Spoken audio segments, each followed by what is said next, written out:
If you have ever sat in your room in Canada thinking, I am stuck, I can't find a job, I don't know where to start, here it is. When I first landed in Canada, I thought I had everything figured out. With my background experience in construction, supply chain, operations management, I came in with such confidence and hope. I thought it was easy to get into any field and begin to navigate my Canada dream. But it didn't take long before I felt stuck. Yes, we arrived in Canada late 2019 and months before COVID hit in 2020. But COVID was in the air at the time. Companies were not hiring. There were some layoffs, and yet with confidence, I still pursued my dream. I kept applying for jobs and I had no job callbacks. How will I have a Canadian experience? Honestly, I had no idea. I did not know what to do next. And I'm sure you are also in the same shoes right now. So if you are a newcomer sitting there right now, feeling the same way, take a deep breath. Take a deep breath. I've been through it and I know exactly how heavy it feels not finding a job when you land here in Canada immediately because you have high hopes and you just believe that you should get a job because you have that experience. So in this video, I'm breaking down what to do when you feel stuck in Canada. Practical steps, honest truths, and what finally worked for me. So if you're ready to move from confusion to clarity, let's get into it. Okay. In 2020, I got a job that didn't seem like what my experience was. It was in the height of COVID. I worked night shifts, which was okay because I was at home during the day to support my children through online school because there was no in-person classes going on at the time. I had my husband work during the day, and of course, I had to do the night shifts just for someone to be home. So it was okay. It was okay. We just came. It wasn't the best, but it was okay. I barely had enough hours, even at the time when I got the job. So I looked for a second job again. And healthcare jobs was in high demand because COVID, everybody wanted to have somebody in the healthcare work at the time. So it was in high demand. And because I wasn't schooled or certified in healthcare, I wasn't a personnel in healthcare, the best I could get was a care job. I worked two jobs, nights, days, shifts, name it, until I broke my hand due to physical, because I'm sure those of you that know that jobs here can be physical, especially if you have not done those kind of jobs back home. And those were the kind of jobs we got, or I got at the time. Let me speak for myself. I know that some people get professional jobs when they arrive, some don't. And this is just to challenge you, to let you know that look, it is not the end. So I was working two jobs, night, days, shifts.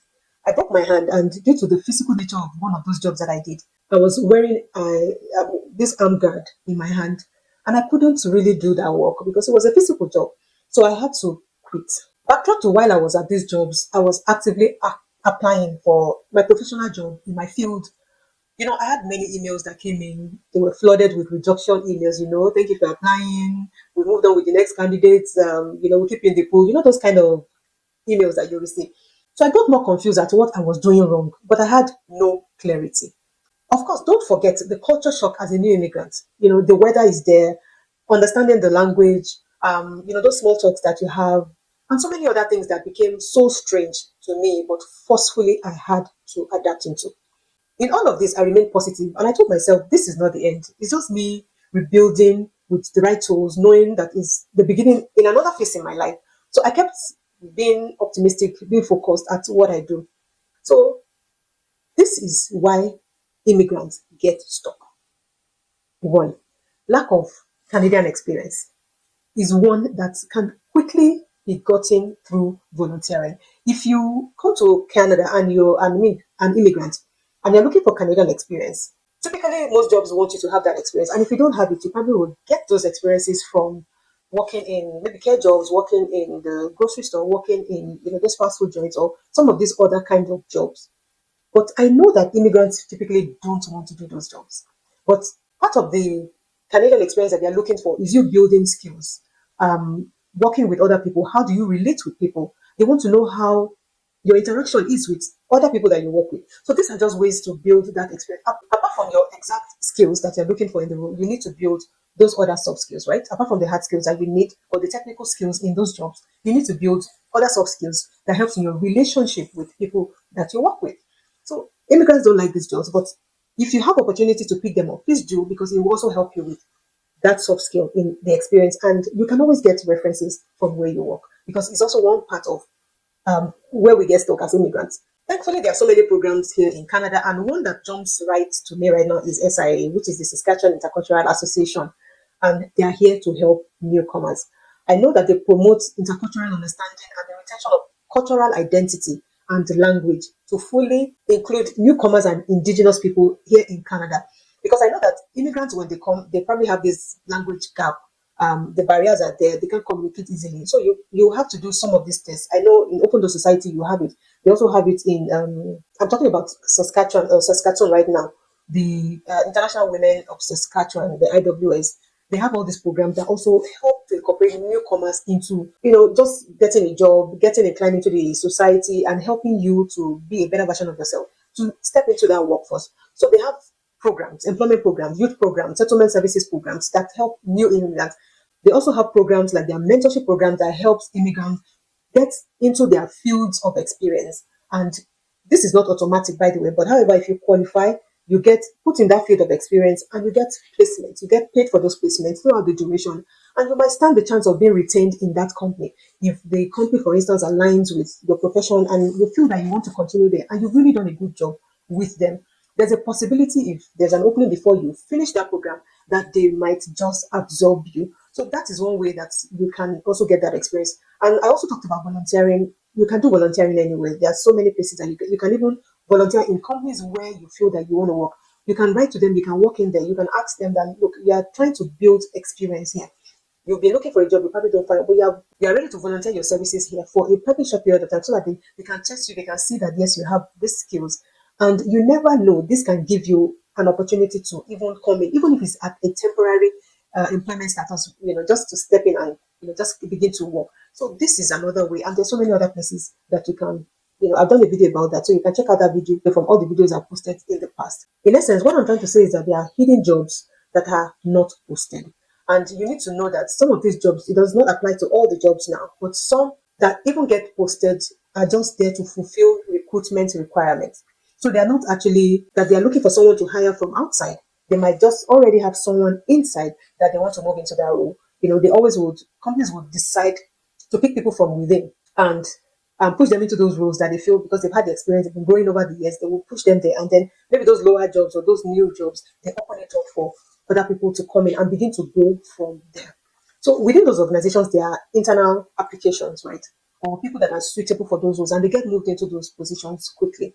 Now, there's nothing you can do about this, and some of your rejection emails account for those ones as well. So when you see a rejection email, don't feel bad. Sometimes it might not be due to your lack of experience or that you have not really shown enough skills in your resume. It might just be that they are moving people around in the company and they need to post this as well. So don't get discouraged. It doesn't mean that you're not qualified or you have not represented well in your resume. It might just not be the right fit for you at the time. It might just be somebody else that is more qualified than you. So just breathe. Breathe. And that's why you cannot be tired of applying as you become the most suitable at another time. You cannot be tired of applying for jobs, because at the time that you applied, you might not be the most suitable person. And at one point again, you will be. Okay, so if you get tired, how will you get hired? If you throw in the towel or you feel frustrated because you receive this many rejection emails and you constantly think that those positions are just ghosted positions or they're just posted, they are not real, how would you get hired? When the real ones get posted, how will you get hired? So in my own situation, because I was constantly applying, I got my own first professional job when I obviously became the best fit at the time. And obviously, like I said, don't get tired. Just keep applying. What if I did not apply at that time? Somebody else would definitely be the next in line. You understand what I mean? Again, with networking, you can land yourself a job. You already have a LinkedIn profile and you do not treat it like an avenue to connect to your next position. Why? Go and update your LinkedIn profile. Connect with professionals in your industry or where you want to be. Follow companies that you want to work with. Then you will see when they post jobs. Add filters to your jobs or your positions that you're looking for so that when it gets posted, you'll see it immediately. This is how to stay relevant or active when you're looking for a job, you don't just fold your hands, you don't just sit tight and feel the jobs are going to jump at you. Send short professional messages to hiring managers in those companies to connect with them, to share your experience, and to softly drop your interest in working with their company. But please don't sound desperate. Okay? Don't sound desperate. It's just a courtesy message that you send. Most times you might really not get a feedback. In fact, the higher percentage of times you will not get a response back. But sometimes you do because it worked for me at a particular time. So I know it works. Again, with LinkedIn, you can be headhunted as recruiters are constantly looking for professionals that they want to hire. Okay. That is why your LinkedIn bio should be properly written. It must represent you. It is your gateway to you finding that job. Put relevant keywords that will attract recruiters, especially when they are searching for a particular role. When they filter it, your profile comes up. And that's how you get, skimmed. They look at your resume, they see that, this person, let's have a chat with him or her. Okay, let's leave LinkedIn for a while. Your resume, like it's called, or CV, from where I have come from, must be properly structured. Okay? Most of us immigrants have many vast experience as we have worked in multiple roles throughout our career. Now, you need to be able to structure your resume to align with the positions that you're applying for. This was actually one thing that also shocked me at a time as well, because with my own vast experience, I needed to customize my resume for each position. My computer was full of different resumes from different jobs. And I remember one time I bought a new laptop and I took it to Best Buy here in Saskatoon to help me to move, some of my documents in and all of that. And one of the guys that worked on my laptop could not help asking, "Are you looking for a job?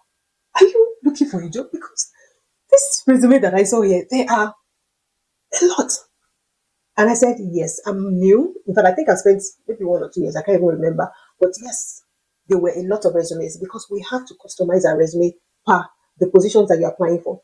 Because you can't use a standard resume for different kind of jobs. So you need to have each one. You are tagging it appropriately. You apply to this company with this position, the same company with this position, different resumes. And that's the shock here in Canada. That's what we also came to find ourselves trying to navigate as immigrants. So this is a culture shift.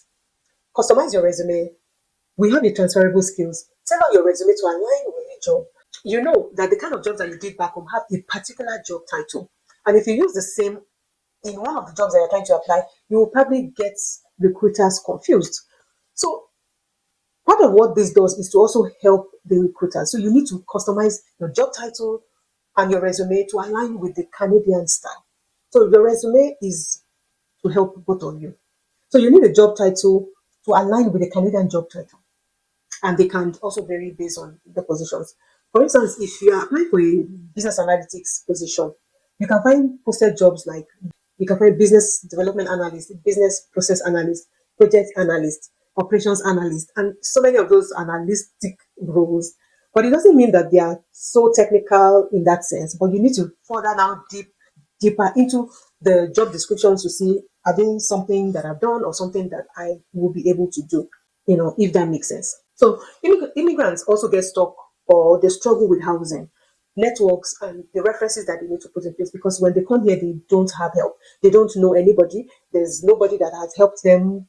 Probably they don't have family. They don't have friends. Nobody tells you this before you arrive here. So now I am telling you, it is a struggle. Okay. If you're arriving in Saskatchewan, in Regina, or in Calgary, you need to hear this. If you need accommodation ahead before you arrive, you need to contact me.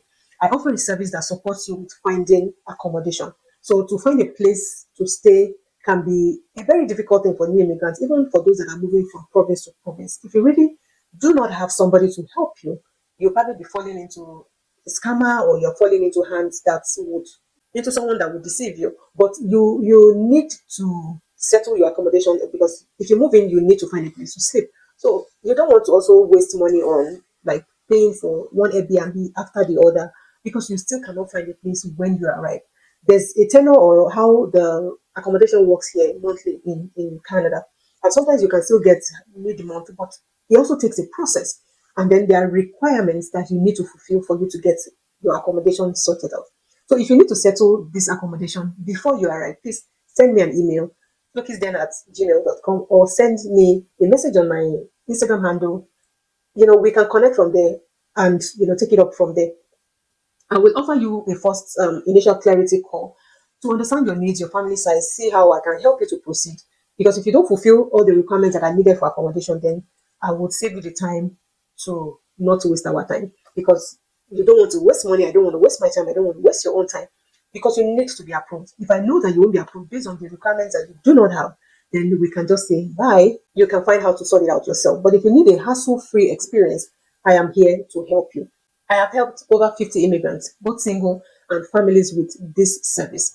And even those moving from province to province. So if you need someone that is moving, I've helped someone from Ontario to Saskatchewan, someone from Calgary to Saskatchewan, and even from country, people moving from India, people moving from Ghana, people moving from Nigeria.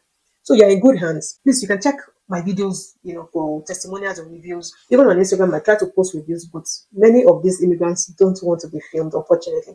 But at least I post something so you see that, yes, this is what I do. So if you need that service, please reach out to me. So what I would also recommend is that you need to, move away from what frustrates you. In the sense that if you stay glued to, I'm not getting a job, accommodation issues and all of that, it will still not help you. So you need to move away from that. Celebrate your wins, no matter how small. It will probably do the certification when you come in to be able to help you move or transit into another position, because yes, it's easy to move from a particular industry to another here by certifications or you going back to school. So if you do that, whether on LinkedIn or you did a Google or a Coursera course or something, celebrate your wins. You don't know who's watching. You can post it on your LinkedIn profile. That is why the LinkedIn is there, to be able to show others that go through your profile that this is what you have recently achieved. So there is no small win. Celebrate what you have and don't stay glued to whatever frustrates you, Now, trying to find a job, like I mentioned, has to do with customization. And Canada resume templates or style is different. If you come from Nigeria and you bring in the kind of CV that we use there, you ain't gonna get a job. You need to be able to customize it. We call it customization. Customization. And at some point, initially in my trying to understand what this is, I was thinking, doesn't it mean like telling lies or lying or even putting what is not true in your resume? It doesn't necessarily mean, because it is you trying to understand the templates that works here in Canada and the style or the keywords or the job title and changing yours to align with what would get you noticed here in Canada. So it's not typically like you're lying. If you're not lying, you've done the job. These are kind of jobs that you've done back in your home country, and you want to be able to show that you've done it. You need to let like I said, recruiters understand what the job entails and the job title. They understand the Canadian language. So speak the Canadian language to them. Otherwise, they would not understand what your job title or your job experience has been. So use the keywords that they're looking for. Use ATS if you must, if you can. Usually most of them are paid, but they use ATS to be able to scan through. And there's so many. I've worked in recruitment here in Canada before, and I know how voluminous resumes are and the number of people that apply. How can one person be going through 500, 1,000 resumes for just one job that has been applied for? And there's so many files that you need to attend to within a window, a specific time. So we begin to shortlist. And shortlisting this means disqualification of maybe those outside of the country, because that is the first criteria. They are not here. Why get jobs when there are people that are here? But really, I know some people get jobs outside the country, but most of the time it is hard. So we begin to eliminate from that angle. And then we look at your experience, your skills. So if whatever you have not done is not clearly stated in your resume, then there's no way you're not speaking the Canadian language to the Canadian recruiter. So they can't understand what you are posing to them. So you need to make it audible in your resume so that they understand that this is what you have done. So it also helps you in your job search. Networking is also another one. I say networking through LinkedIn. I've mentioned that earlier. Immigrant groups, community centers. Even here in Saskatchewan, there's the Nigerian Canadian Association here in Saskatchewan. There's the Yoruba Community Association. If you're Igbo, there's Igbo. If you're Hausa, there will be Hausa.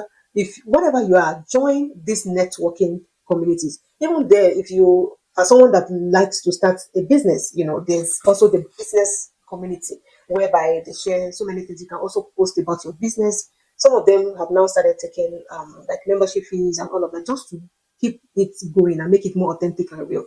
And there's always events, especially for Black communities. there's a lot of networking around that you need to key in. And this can also help you when you meet people, you talk about what you do, where you want to work, you understand where they, oh, I applied for a job here. That's how somebody that eventually worked in the company that I worked at the time got that job. Because then I was in that job. Somebody mentioned that somebody applied for a particular role in the job in that company. And I was just going through and I was like, oh, this person also qualified. So sometimes when you speak out, you will be able to be, identified as someone that has the required skills for that role. So focus on your transferable skills. These transferable skills take us everywhere. They are not skills that we dump after one job. Remove them from job to job. So if you need to go back to school, go back to school. If you need to do a certification, do a certification. If you need a loan, if you need a grant, please do it. But understand how all this works so that you don't go into debt and you understand that this is what is going to move you into that job that you are looking for. So do practical resources like go on job boards, immigrant organizations, find how you can be supported. The Open Door Society is here to support immigrants. They constantly have people there that will teach them, train them, help them with even all these little things with resume writing, sending them job posts, helping them with mini mentorships and all those kind of things that can support you as an immigrant. So continue to build your Canadian experience. Don't feel tired. Don't feel overwhelmed. Volunteer if you have, do internships if you have, find bridging programs, especially for students, find all of this, and this will also help you to be able to push you to the next level. As a business person myself, I always encourage people to have a business.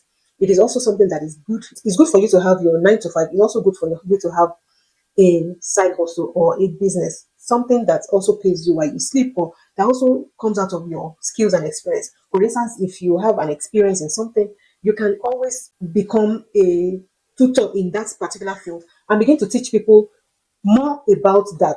You can earn from it. You can have people, pay you for that expertise. You can consult. You can do so many things. You can find every avenue to be able to find additional income to what you currently own. It doesn't mean that you must really be an acute business tycoon or somebody that needs to do a business, but there are little things that you need to tick off here and there that can continue to build wealth for you over time. There's no guarantee with a 9 to 5. There is no guarantee. There's been layoffs after layoffs after layoffs, and so many of us have gone through it. So there is no guarantee. The only thing you can guarantee is what you build yourself. And when you have a system that works, you begin to continue to earn income because you become a household name. And who fires you from your own business? Nobody. So find something that you have a good skill in. Find something that sets you different. Look for a problem that needs a solution.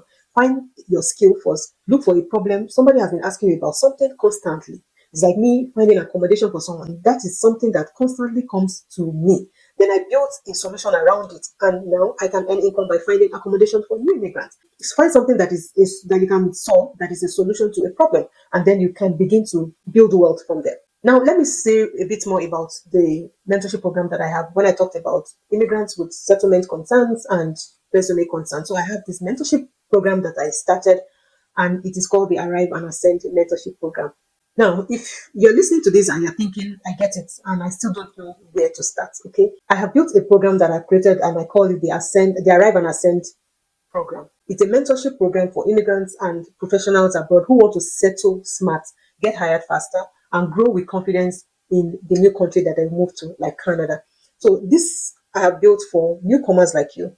If you are 0 to 5 years in Canada, then it's for you. It's for people who came with skills, with education, with ambition, but you have hit a wall because nobody explained this system to you. It will help you to get clarity, confidence, and callbacks faster than doing it alone. In this program, we'll walk step by step with you, work on your resume, your cover letter, so that you actually get seen. We'll customize it for you the right way with keywords for each position. We'll map out a job search strategy that fits the Canadian market.